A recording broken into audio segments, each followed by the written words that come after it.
يا مساء الفل، شايفين الجمال؟ في فيديو النهاردة هقولك على أحلى طريقة تعملي بيها المحشي المشكل يطلع معاكي مفلفل ولونه حلو، وكمان ماسك نفسه كده وريحته بتكون قلب الدنيا حرفيا. لو أول مرة تشوفيني حط لايك للفيديو ومتابعة للقناة، ويلا بينا على الطريقة على طول. نزلت بشوية من الزيت عليهم معلقة كده من السمنة تكون مش كبيرة قوي في الوك بتاعي. استنيت الميكس ده مع بعض يسخن كويس جدا، وبعدين كنت مجهزة عندي بصلة كبيرة مقطعاها صغير. نزلت بالبصل بتاعي وهبتدي اقلب فيه كده على نار متوسطة. عايزة البصل بتاعي يبتدي ياخد لون ذهبي فاتح مش غامق. نزلت عندي هنا بقرنين من الفلفل المجفف ده. لو مش حابة فلفل حراق ممكن ما تضيفيش خالص، مش مشكلة، بس المحشي عموما يعني لما بيكون فيه نسبة كده فلفل حراق بيكون طعمه حلو جدا. ببتدي اقلب كده لحد ما يوصل للون اللي انا هوريهولك دلوقتي. وقبل ما ابتدي اضيف الطماطم بنزل كده بنص معلقة صغيرة من الكمون، نص معلقة صغيرة من السبع بهارات، معلقة صغيرة مليانة من الكزبرة الناشفة. هبتدي اقلبه مع البصل كده على النار بعد ما ياخد اللون اللي انت شايفاه ده. مجرد يعني ان انا اشم ريحة التوابل، مش عايزة البهارات تقعد كتير على النار عشان ما تتحرقش. يعني اول ما بشم ريحتها كده بكون مجهزة عندي شفشق كده من صلصة الطماطم، ضرباه في الخلاط مش متصفي، والطماطم يكون قوامها تقيل على قد ما تقدري عشان ما تاخدش وقت طويل على النار ان هي تغلي وتتسبك. الطماطم بتاعتي عشان تاخد اللون الاحمر القوي ده اللي انت شايفاه، اثناء ما انا بضربها في الخلاط بحط عليها معلقة صغيرة مليانة من البابريكا عشان تعزز اللون بتاع الطماطم، وعشان كمان ما اضيفش كمية كبيرة منها. هبتدي بقى احط على الصلصة معلقة كبيرة من السكر، شوية من الملح، مكعب مرقة اختياري. وعلى فكرة السكر في الصلصة بتاعت المحشي او اي صلصة بتعمليها عموما بتدي طعم حلو جدا للصلصة وبتعادل الحموضة الموجودة في قلب الطماطم بتاعتي. ابتدي اقلب الكلام ده كله مع بعض كويس جدا، وهسيب الطماطم او الصلصة بتاعتي لحد ما تتسبك تماما، ما يكونش فيها اي نسبة سوائل زي ما انت شايفة كده. طبعا في المرحله دي انا بكون دقت التسبيكه بتاعتي، لو محتاجه ملح بظبط الملح بتاعها، وكمان بزود ملح زياده شويه عشان خاطر الرز اللي هضيفه بعد كده. انا بحب اشيل شويه من صلصه الطماطم المتسبكه على جنب عشان بعد كده بضيفها على الشوربه زي ما هوريكي دلوقتي. كنت مجهزه عندي الرز المصري مغسول ومتصفي. هنا انا ما قلتش نسب قوي لان انا استخدمت الخضار الموجود عندي في التلاجة، فانا ما عملتش بالكيلو يعني. بس انا عامه كيلو الطماطم اللي هي اللي بيكون قوامها تقيل متسبكه قوي دي بحط عليه نص كيلو من الرز، ممكن ازيد شويه صغيرين على حسب لون الطماطم. بعد ما ضفت الرز بتاعي ضروري يكون متصفي عشان ما ينزلش ميته على الصلصه وتلاقي لون الصلصه خف منك. بقلب كويس جدا مع بعض. كنت مجهزه عندي بصله كبيره مبشوره، وزي ما قلت لكم قبل كده في فيديوهات المحشي اللي انا عملتها معاكم قبل كده، انا بحب احط بصل ني في قلب الخلطه، وبحب احط بصله في الاول اللي هي اللي انا بسبكها مع الصلصه. الاتنين بيدوا ميكس مع بعض خطير.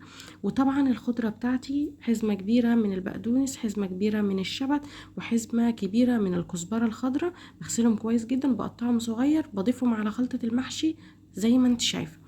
بقلب الكلام ده كله مع بعض كويس جدا، ولازم تطلع معاكي التسبيكه لونها احمر قوي بالميكس بتاعها زي ما انا وريتك دلوقتي. كنت مجهزه عندي بقى شويه كده من البتنجان، البتنجان الاسود والبتنجان اللي لونه بنفسجي ده بيكون حلو جدا. وفي ناس ما بتحبش البتنجان الاسود بس انا بحبه في المحشي. اي خضار عموما مع خلطه المحشي هيطلع معاكي خطير. وكنت مجهزه كمان فلفل رومي، وعندي كمان شويه كده من ورق العنب، وشويه من البصل.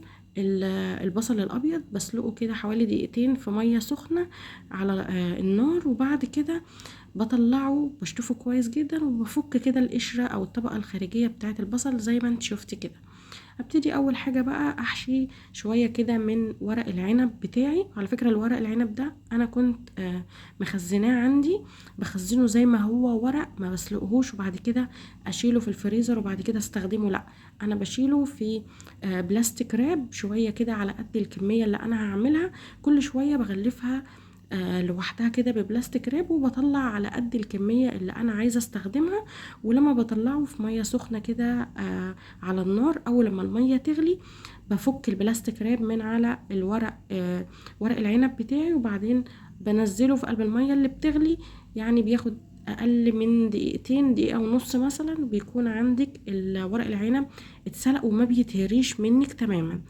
طبعا حشيت عندي البصل وحشيت البتنجان التاني وكمان الفلفل. خلصت انا بقى كل الكمية الموجودة عندي، وفي حلة كبيرة كده بحب احط فيها شرايح من البصل وشرايح من الطماطم، عشان اثناء التسوية البصل بيكرمل ويدي طعم حلو جدا، وكمان ما بيخليش المحشي يلزق في الحلة من تحت او يتحرق منك. وعشان تعملي محشي مشكل يكون كله نفس التسوية، مفيش حاجة تتهري قبل حاجة او حاجة تستوي قبل حاجة، تعملي زي ما انا بعمل كده. باخد جنب من الحله، لو انت تعملي ورق عنب او كرنب بتبتدي في جنب واحد ترصي ورق العنب او الكرنب، بحيث ان هو يكون ارتفاعه بنفس طول البتنجان والكوسه والفلفل. لو انت تعملي كله في نفس الحله مع بعض، يعني زي ما انت شايفه كده. وحاولي ان حجم البتنجان والفلفل والكوسه، لو هتعملي كوسه، يكونوا كلهم يعني قريب، الحجم قريب من بعضه، عشان كمان يستووا في نفس الوقت مع بعض.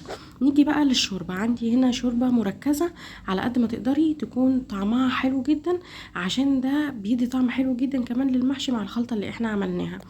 انا عندي هنا شوربة مركزة، شوربة لحمة. والشوربة عندك لو مش مركزة حطي عليها مكعب مرقة. حطيت معلقتين الصلصة اللي انا شلتهم بتوع المحشي قبل ما اضيف الرز والكلام ده كله.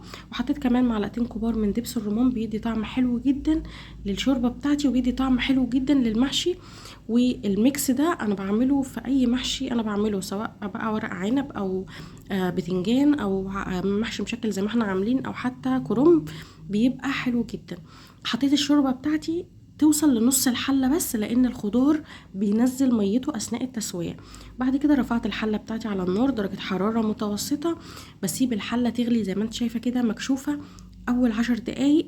وبعد كده بغطي الحله بتاعتي وبتابعها. اول ما تحسي ان هي خدت شربت نص كمية السوائل اللي انا حطيتها، ابتدي بقى وطي على المحشي وسيبيه لحد ما يستوي. بيطلع معاكي بالشكل الخطير ده، ولا ريحته بتكون قلب الدنيا حرفيا.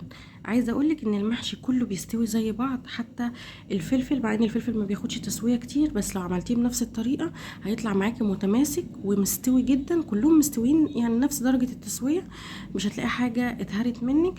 نسيت اقول على ملحوظه مهمه، اثناء ما انتي بتعبي المحشي ما تمليش الصوابع المحشي على الاخر، يعني سيبي مسافه كده للرز، عشان اثناء التسويه طبعا الرز حجمه بيزيد، لو مليتيه على الاخر يا اما ممكن يتقطع منك، او تلاقي بعد كده المحشي معاكي يعجن، او هتلاقيه خرج بره المحشي نفسه ونزل في الحله والحله بتاعتك اتملت رز. جربوه بالطريقه دي، انا واثقه ان هو باذن الله هيعجبكم. زي ما انتم شايفين شكله بيتكلم عن نفسه، كمان الرز من جوه مفلفل لونه حلو، كمان ريحته بتكون خطيره. اشوفكم على خير ان شاء الله في فيديو جديد.